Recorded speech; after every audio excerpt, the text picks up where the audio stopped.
जब कश्ती साबितो सालिम थी, साहिल की तमन्ना किसको थी। अब ऐसी शिकस्ता कश्ती पे साहिल की तमन्ना कौन करे। प्रधानमंत्री जी 14 में जब पहली बार चुने गए तो वो मंदिर मस्जिद की साइज के लिए नहीं चुने गए थे।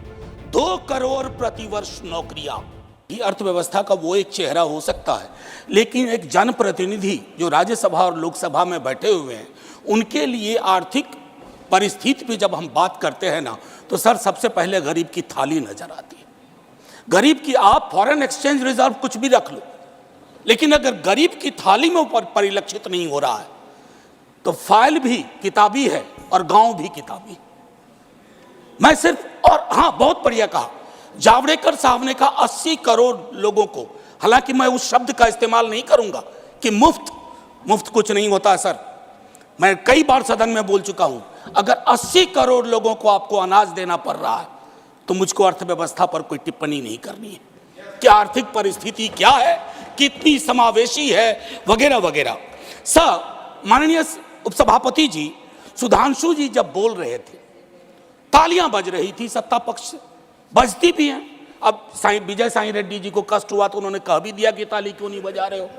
तो जब सुधांशु जी ताली बजा रहे के वक्तव्य पे ताली बज रही थी तो मुझे लगा कि गांव शहरों के बेरोजगार पर यह ताली कितनी भारी पड़ रही होगी। प्रधानमंत्री जी 14 में जब पहली बार चुने गए तो वो मंदिर मस्जिद की साइज के लिए नहीं चुने गए थे। 2 करोड़ प्रतिवर्ष नौकरियां उनका वादा था। 2 दाएं 20 करोड़। एक श्वेत पत्र तो बनता है कि हम कहां हैं। सर माननीय उपसभापति महोदय, मैं कुछ चीजें आपके मध्य, क्या ऐसा तो नहीं है कि हम मानव विहीन और मानवीयता विहीन ग्रोथ स्टोरी के पक्ष में भजन गा रहे हैं, करतल ध्वनि कर रहे हैं। सर कोई भी वैसा ग्रोथ जो फेसलेस हो, जॉबलेस हो, उस ग्रोथ से देश की हकीकत नहीं बदलती है। सर बड़ी बड़ी बात लोग कर रहे थे। अभी पिछले महीने ये खूबसूरत किताब आई है, वेल रिसर्च्ड। आधी किताब में सर रेफरेंस है, ये है अनइक्वल। सर हम किन देशों से पीछे हो गए हैं पता है?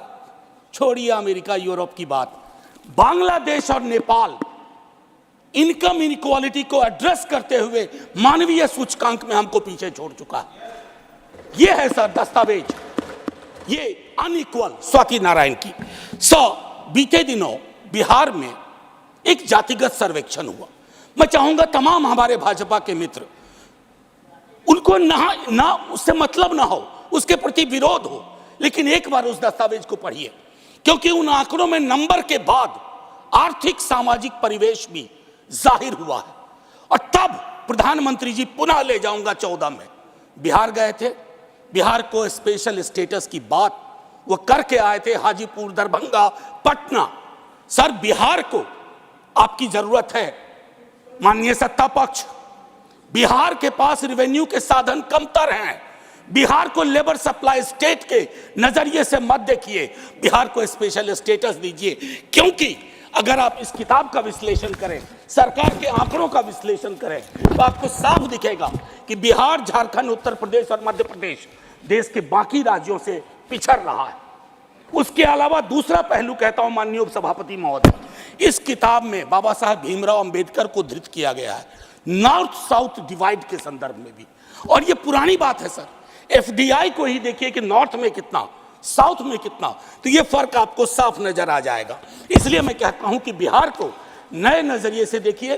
जो शुरुआत वहां के मुख्यमंत्री नीतीश जी, तेजस्वी जी ने की, आप हैंड होल्डिंग करिए और स्पेशल स्टेटस दीजिए।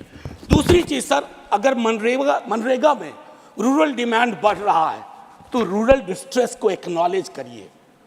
उसको एक्नॉलेज किए बगैर बात नहीं बनेगी। उसको डिनाइल से अब कुछ हासिल नहीं कर पाए। पॉवर्टी इंडेक्स पर आपने कई वर्षों से काम नहीं किया। आप आंकड़ों के बारे में तो सरकार का दृष्टिकोण है कि विश्व के टिम्बकटू में अगर एक आंकड़ा पक्ष का कोई बोल दो तो उसको प्रदर्शनी लगा देंगे। अगर कोई आंकड़ा सरकार को असहज करता है तो कहेंगे हम तो इसको मानते ही नहीं है, इनकी तो मेथोडोलॉजी खराब है। साहब नहीं, ये डिफरेंशियल दृष्टिकोण मत रखिए। हंगर इंडेक्स पे खुल के कहिए हम मीट नहीं कर पाए हैं, ये सत्ता पक्ष और विपक्ष का मामला नहीं है, ये मामला है हमारे कलेक्टिव फेलियर का। हमें एड्रेस करना होगा। आपको असल में लग गया सर, बस 1 मिनट लूंगा माफी के साथ।